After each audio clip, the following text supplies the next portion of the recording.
আজকে টিসিসিএল ইঞ্জিনিয়ারিং অ্যাসোসিয়েশনের পক্ষ থেকে আমরা একটা বসে আঁকো প্রতিযোগিতা রেখেছি।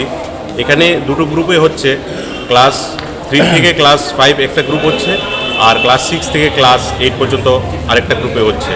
সাধারণত আমাদের যে থিমগুলি রেখেছি আপনার এনি ফেস্টিভ্যাল, ট্যুরিজম, তারপর কনজারভেশন অফ ইলেকট্রিসিটি, তারপরে হচ্ছে আমাদের স্বচ্ছ ভারত অভিযান।